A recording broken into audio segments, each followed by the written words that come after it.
Dia nggak bisa lagi bawa dalil, nggak bisa dia. Udah ditantang-tantangin tuh sama orang-orang, berani nggak debat dengan Kiai Iman? Melempem baik. Yang suruh di depan itu orang-orang kayak Kori itu yang macam-macam. Kalau ada acara begini bikin kerusuhan, paling begitu doang, lama-lama ditangkap polisi juga tuh orang begitu. Lama-lama ditangkap polisi. Kenapa? Karena dia mengganggu acara orang lain. Pengajian itu dilindungi undang-undang, dia ganggu. Kalau polisi kesel itu bisa ditangkap itu Pak Kori itu. Orang lagi ngaji Gus Abbas kemarin disuruh pulang, dilempar-lemparin. Itu kalau polisi sudah kesel orang-orang begitu, ditangkepin karena sudah melanggar undang-undang Indonesia yang menyebut nama raja Pajajaran terakhir, namanya prasasti batu tulis. Kalingga di Batang Pekalongan ada prasastinya yang menyebut namanya. Keraton Surakarta, Keraton Kasunanan, Keraton Yogyakarta, nggak ada bukti sejaman pun masih wujud peninggalan arkeologisnya, budayanya, dan orang-orangnya masih bisa kita lihat.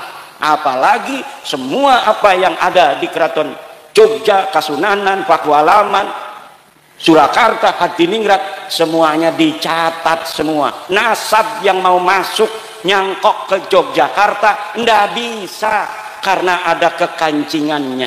Begitu juga ada Balawi mau masuk menjadi cucu daripada Hamengkubuwono kedua, nggak bisa.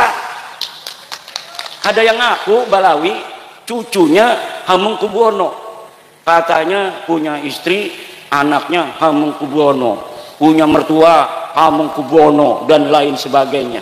Kemudian kuburannya, kuburan panglima perang daripada Yogyakarta, dirubah namanya jadi Balawi.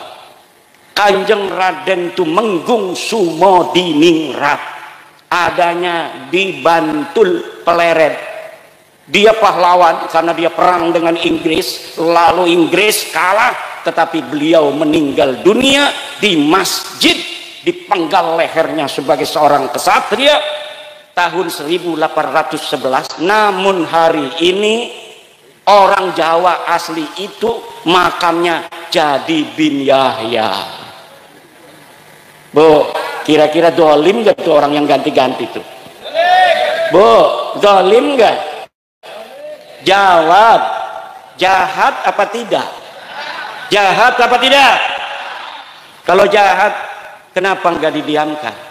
Dulu nggak ada yang berani, bahkan yang bangun aja itu Pemkot, pemerintah kota Semarang yang ikut membiayai.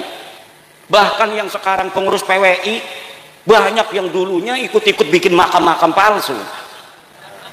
Mana tuh kemarin tuh? Kiai saya Kibin Tobat ya. Dulu saya yang nancepin itu salah satu makam, misalnya saya yang nancepin. Duraka kalau nggak masuk PWI itu. Kalau masuk PWI, duraka-duraka masa lalunya itu diobati oleh pahala-pahala memperjuangkan untuk saudaranya terbebas dari penjajahan spiritual dan perbudakan. Bu, orang ngaku nabi zaman dulu banyak pemalsu nabi. Musailamah Al-Kadzab ngaku nabi palsu. Pengaku cucu palsu sampai 200 tahun itu di Mesir. Ada orang namanya Maimun Al-Qaddah, dia ngaku cucu nabi, kemudian diberantas setelah 200 tahun.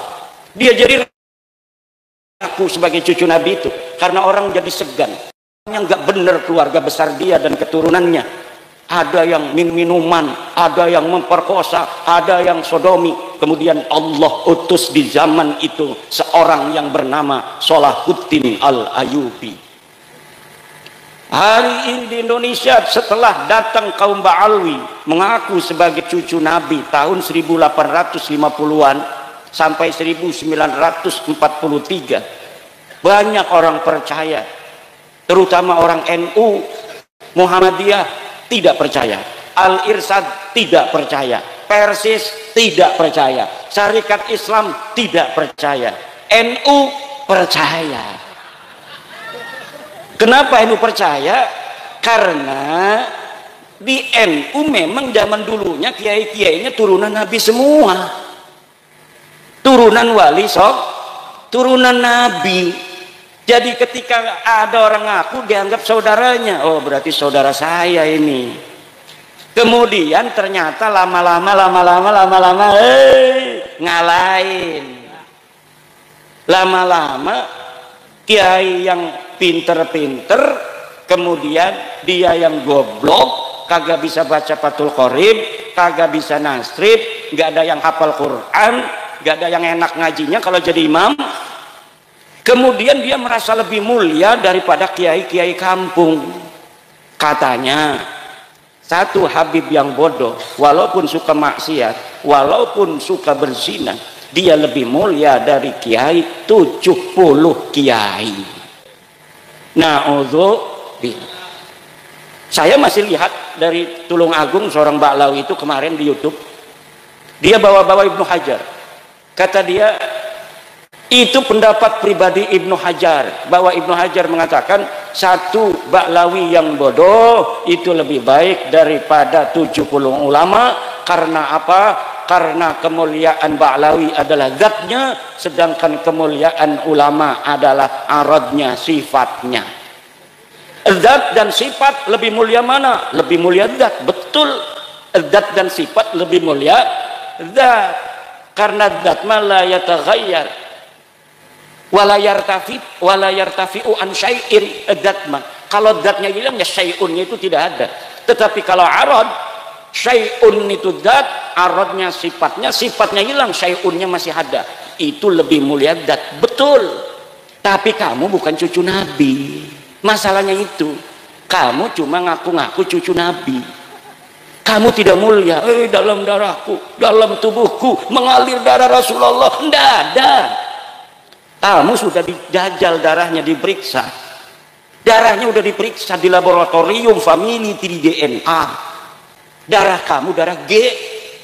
Wong India, wong Kaukasus, Turki, itu kebanyakan itu.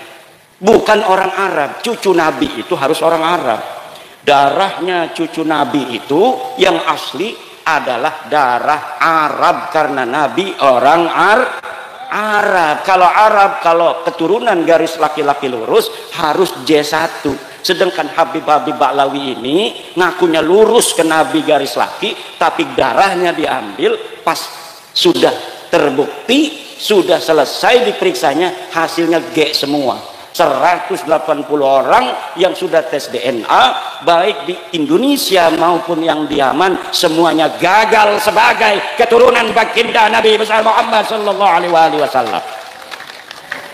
Itu secara tes DNA. Secara ilmu nasab, ilmu tarikh, ilmu sejarah, saya sudah meneliti penelitian daqiqan bahwa memang mereka sama sekali tidak ada kaitan dengan baginda Nabi besar Muhammad sallallahu alaihi wasallam. Man huwa badrun, man huwa syamsun, man huwa nurun fawqa nurin, man huwa iksiru wa ghali, man huwa misbahus suduri.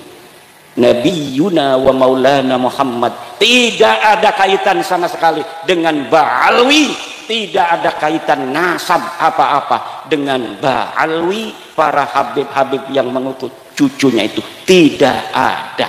Hanya mengaku saja. Lah kalau mengaku, kita aja semua mengaku. Siapa kek? Cucunya Jokowi kek? Siapa aja bisa ngaku, betul apa tidak? Soekarno meninggal 1970. Kita ngaku, saya cucunya Soekarno.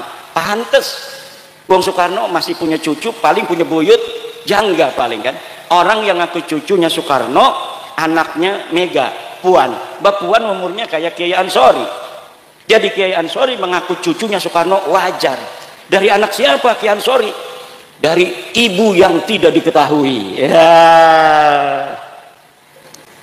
Itu bapak-bapak, ibu-ibu. Kenapa dulu katanya kan banyak yang ngomong kiai-kiai kibin tuh, yang kiai-kiai kibin. Ya imah dulu saya Syekh Masyari meneng-meneng baik. Ki Hasyim Asy'ari nggak ngomong balawi batal. Kalau pengakuan itu la yata'allaqu bimanfaatin, itu nggak ada masalah, nggak ada soal. Karena dulu mungkin Ba'alwi yang ditemui Mbah Hasyim itu masih malu-malu, nggak ada yang dawir-dawir minta-minta duit, minta-minta kambing. Kalau lagi haulan dia pengen dikirim kambing 1 truk, betul apa tidak? Tadi tuh saya sebelum datang ke sini ada mantan kibin ngomong, kan biasanya kalau haulan itu di sana itu bawanya dari sini 1 truk kambing, dapat nyari-nyari katanya. Panitianya dia dibawa ke sana tuh. Itu mantan kibin tuh. Kadang-kadang untuk masjid sendiri susah, betul? Kadang-kadang kiai kita yang sejak kita dalam kandungan sudah mendoakan kita, ketika kita 4 bulan kita panggil kiai, doain kiai. Betul apa tidak? Di sini ada nggak 4 bulanan? 4 bulanan hamil istri kita panggil kiai, suruh ngedoain anak kita yang ada dalam perut. Kemudian ketika 7 bulan kita manggil kiai lagi, suruh ngedoa lagi, diamplopin paling 5.000 10.000. Kemudian ketika lahir manggil lagi kiai lagi, namanya nyuguh tamu, doa lagi. Nanti dapat 7 hari manggil lagi, suruh nyukur rambut, doa lagi kiai itu. Kemudian sunatan manggil kiai lagi, pas besar dia dikasih rizki sama Allah, duitnya miliaran, ngasih alfatnya ke Habib. Kibin otaknya ngendi sih aku kibin otak taruh di mana? Terus yang ngajarin kita sholat, yang ngajarin kita wudhu kiai kampung di musola kecil, di masjid.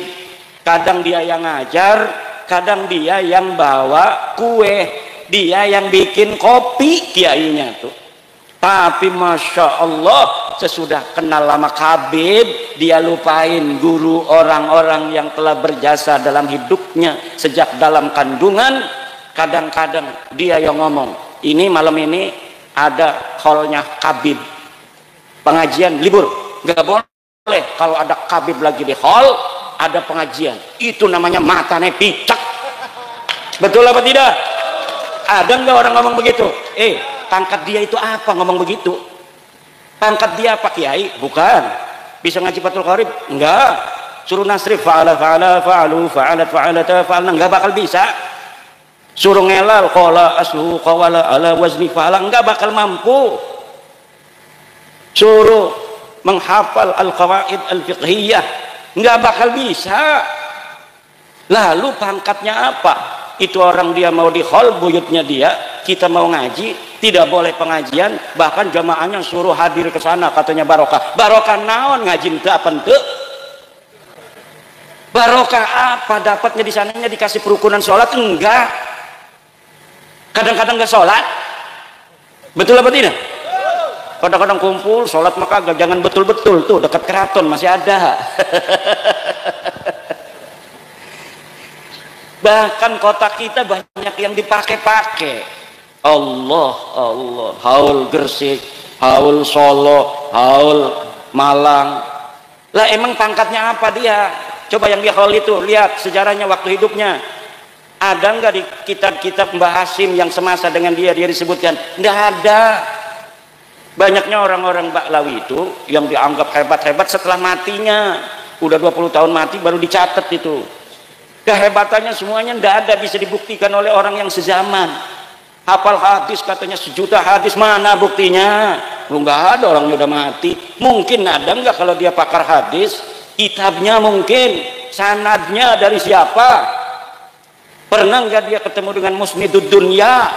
Dari siapa saja dia mendapatkan riwayat hadis? Gurunya berapa ratus? Seorang pakar hadis ya gurunya harus ratusan.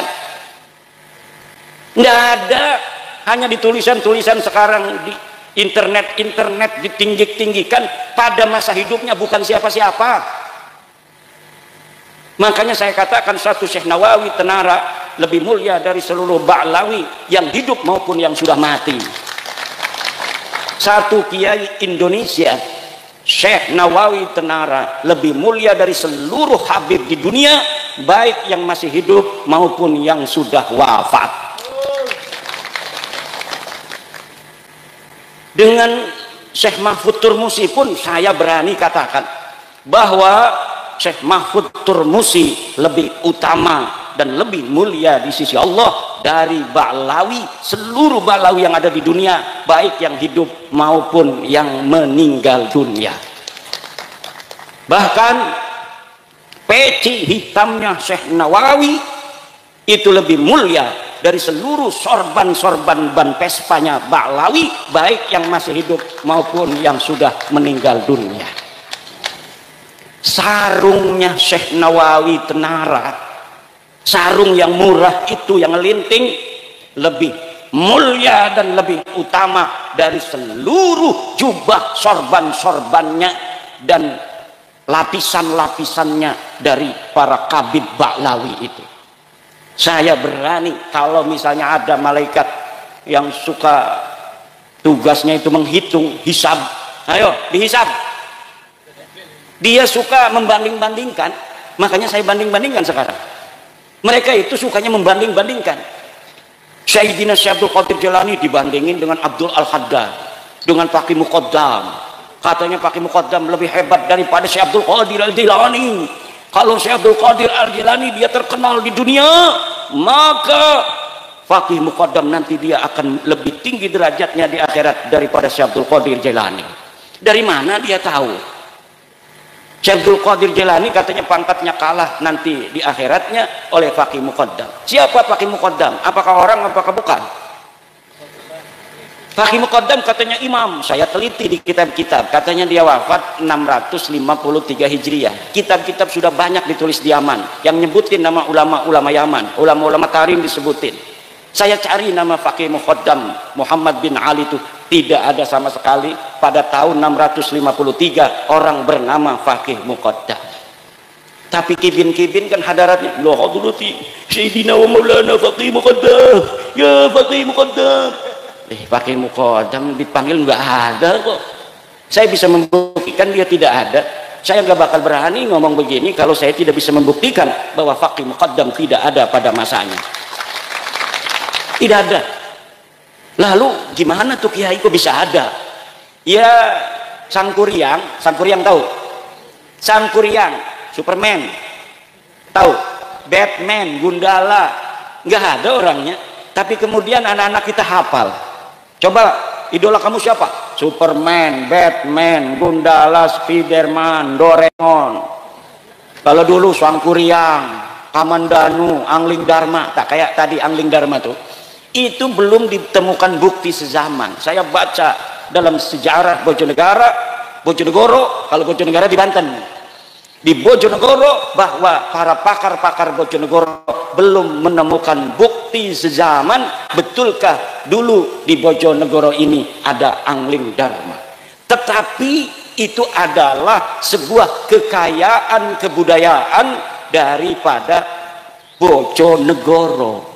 Sama seperti di daerah Jawa Barat dikenal dengan nama Sangkuriang. Dikenal dengan nama di sana siapa lagi itu tokoh-tokoh yang diciptakan dalam versi kebudayaan untuk menjadi inspirasi bagi anak-anak muda pada zamannya. Itu banyak sekali diciptakan tokoh. Dan tokoh-tokoh semacam itu lalu kemudian ada yang ngaku-ngaku keturunannya. Orangnya diciptakan, sekarang orang ada yang ngaku turunan Superman. Saya masih turunan Superman. Mengenai Arjuna, apakah betul Arjuna punya anak namanya Parikesit? Betul, dalam dunia kebudayaan, pewayangan, Parikesit mempunyai anak namanya Abimanyu. Abimanyu mempunyai anak namanya Yudhoyono. Saya tahu Yudhoyono, presiden dulu. Kemudian Yudhoyono punya anak namanya Grendoyono. Grendoyono nama Pramesti. Pramesti punya anak namanya Angling Dharma. Adanya di Kali Tidu. Itu legendanya. Perlu untuk bukti sezaman untuk diyakinkan bahwa betul Angling Dharma pernah ada di Kali Tidu. Faqih Muqaddam membutuhkan itu sudah 3 tahun dicari, nggak ketemu-ketemu. Ada yang dikirim dikasih duit ke Turki, ada yang dikasih duit ke Madinah, ada yang dikasih duit ke Irak, ada yang dikasih duit ke Yaman untuk mencari bukti bahwa Faqih Muqaddam pernah ada di masa lalu. Tidak ada yang mampu mendapatkannya dan tidak akan pernah ada. Kenapa? Karena saya sudah secara badihian jalian bahwa nasab Ba'lawi ini diakuinya baru di abad 9 Hijriah, 895 Hijriah. Di tahun 895 Hijriah ada seorang Ba'lawi namanya Ali As-Sakran, nyatet bin-binnya dia. Katanya dia namanya Ali, punya abah namanya Abu Bakar. Abu Bakar punya abah namanya Abdurrahman. Abdurrahman ini orang bener nih, masih 3 nih orang bener nih. Nah, dari Abdurrahman ke atas ini dia nggak hafal. Tulis-tulis saja sampai nama cucu Nabi yang namanya Ahmad bin Isa yang ada di abad keempat Hijriah, 345 Hijriah. Memerlukan 13 nama ke situ. Dikarang aja. Abdurrahman bin Muhammad bin Ali bin Alwi bin Faqih Ali bin Faqih Muqaddam bin Ali bin Muhammad Sahib Birbat bin Ali Qali Qasam bin Muhammad bin Alwi bin Muhammad bin Alwi bin Ubaid bin Ahmad bin Isa. Ya, saya cari kalau Ahmad bin Isa ini benar cucu Nabi. Ada di dalam kitab Tahdhibul Ansar, ada di dalam kitab Al-Mazdi Ahmad bin Isa, ada di dalam kitab Muntaqilatut Talibiyah, ada dalam kitab As-Sajarah Al-Mubarakah karangan Imam Fakhrur Razi, ada dalam karangan kitab Al-Asili karangan Al-Marwazi, karangan At-Taqi, ada dalam kitab Al-Fahri Al-Marwazi, ada dalam As-Sabatul Musad, ada di dalam kitab apa namanya itu Umdatul Talib di abad ke-9 awal. Ahmad bin Isa sahih sebagai cucu Nabi, anak-anaknya 3. Ditulis dalam kitab-kitab itu mulai abad ke-5 Hijriah, ditulis anaknya itu 1 Muhammad, 2 Ali, 3 Husain. Tidak ada anak bernama Ubaid. Leluhurnya Kabib-Kabib ini namanya katanya Ubaid. Katanya anak Ahmad bin Isa cucu Nabi. Dilihat di dalam kitab-kitab masa lalu yang hari ini masih ada dicetak. Karena kitab masa lalu itu punya Imam Syafi'i itu tahun 150 Hijriah. Imam Syafi'i lahir, beliau wafat 205 Hijriah. Kitabnya masih ada sampai hari ini. Begitu pula kitab-kitab nasab, banyak. Kitab nasab itu yang saya ambil hanya beberapa, paling 30 yang saya sebut di dalam kitab. Kenapa? Karena itu yang menyebut Ahmad bin Isa. Yang lain itu keluarga lain, jadi nggak perlu untuk saya sebutkan. Kalau disebutin semua 200 kitab nasab dan sejarah bapak-bapak dan ibu-ibu yang semuanya memperkuat dan membatalkan nasab Habib sebagai keturunan Nabi. Lalu mereka marah-marah sama saya, nggak mau nerima. Ini fitnah, hasud, iri, dengki, punya kebencian pada turunan Nabi. Kebencian turunan Nabi siapa? Saya turunan Nabi. Mana buktinya? Nggak perlu bukti, husnudon aja. Nggak mau husnudon mah. Nanti kamu minta uang sama saya. Kalau kita husnudon dimintain duit. Tapi kalau sudah kelihatan dia pakai kaos PWI nggak berani. Jadi orang-orang yang paling merdeka sekarang di Indonesia ini orang yang pakai kaos PWI. Nggak bakal gitu. Misalnya nih perempuan-perempuan, hei se-Indonesia bikin jilbab yang ada lambang PWI, lambang Gunung Jawa itu, insya Allah selamat daripada kezaliman Ba'lawi. Atau di depannya kan biasa kayak OSIS itu kan, sekarang gambarnya PWI, wah selamat. Mau kan sekarang tuh di Jepara ada kayak apa ya, kayak mania 31 anak perempuan diperkosa sama Syafiq Al-Habsyi. Habib 31 anak perempuan diperkosa baru tahun 2025 ini, masih beberapa hari yang lalu. Tapi sudah saya masukkan dalam kitab saya, dan kitab saya sudah dicetak, kitab baru, judulnya Minhajun Nasabin fi Ibtali Nasabi Ba'lawi Al-Multasik lil Alawiyyin. Itu bisa di-download juga, gratis download kitab saya itu. Kalau orang ngarang kitab itu nggak mau ditaruh di internet, kenapa? Nggak dapat untung. Kalau saya setiap ngarang kitab, terutama kitab nasab ini, hari itu saya tabyin, hari itu saya share gratis. Begitu. Untuk apa? Karena tujuan saya ngarang bukan cari duit. Alhamdulillah Allah sudah kasih saya rizki, tapi untuk memberi pencerahan kepada saudara-saudara saya. Kenapa? Karena saya mantan kibin juga. Kibin semua ini, banyaknya kibin semua. Pengurus PWI ini banyaknya kibin-kibin. Pekalongan, tanya kenal saya enggak? Saya dulu kalau ngobrol di rumahnya itu ya di atas, yang ada neng nong neng nong neng nong neng nong, orjennya itu. Sekarang alhamdulillah bebas merdeka. Orang yang merdeka dirinya diberi kekuatan oleh Allah, tidak mudah ditipu, tidak mudah diperdaya. Orang itu kalau sudah dia itu husnudon pada maling, udah tampangnya kayak maling ini, lah husnudon gak boleh kita suudon pada orang. Insya Allah laptop, HP di meja habis semua itu. Saya punya teman kiai, orangnya husnudon aja itu sama Balawi. Nggak, udah sampai nggak wawuh sama saya. Tahu nggak wawuh? Ini sekarang ini nggak wawuh sama saya gara-gara saya batalin nasab Balawi nih. Karena dia masih jadi kibin. Kemudian dia cerita, namanya sama temen, kalau ada musibah cerita. Kiai katanya, ada tuh yang biasa datang tuh sama kita, biasanya ke dia datang, ke saya datang gitu. Terus itu saya ngobrol kan kalau di meja, ada HP, ada laptop. Terus ya biasa kan dia kalau mau apa namanya pergi diamplopin, saya ambil luang, diamplopin. Pas saya kembali, HP dan laptop saya nggak ada.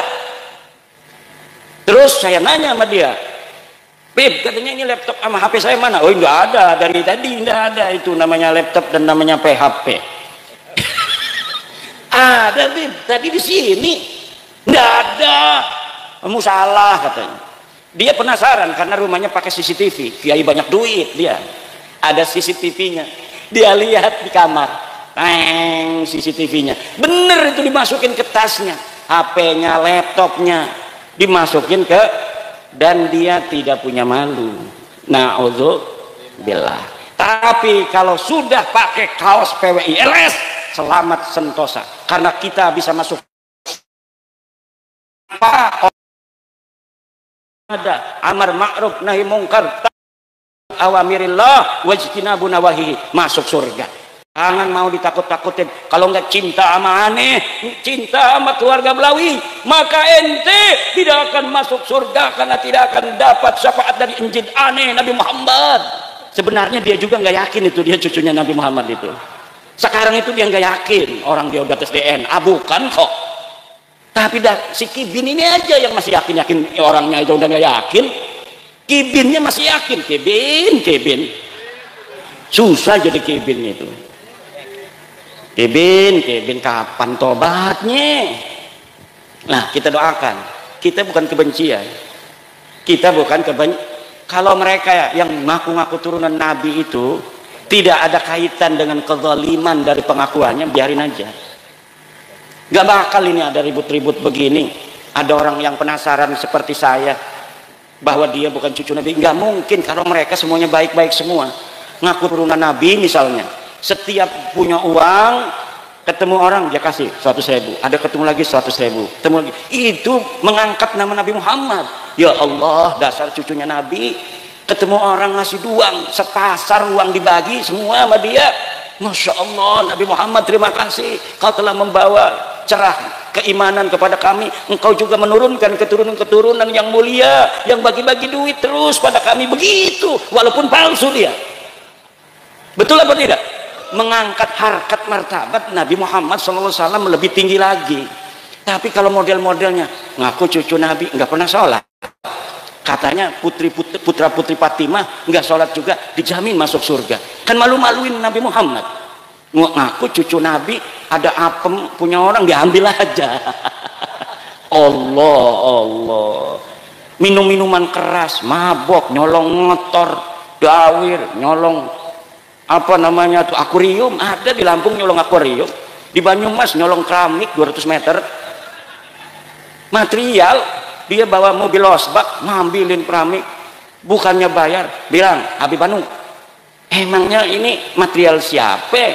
Dapat keramiknya bukan dapat beli apa? enak amat membawa nama Rasulullah untuk hawa nafsunya dia. Ini adalah merendahkan harkat martabat Rasulullah. Wajib bagi kita untuk menjaga kemuliaan Rasulullah dengan membongkar kepalsuan nas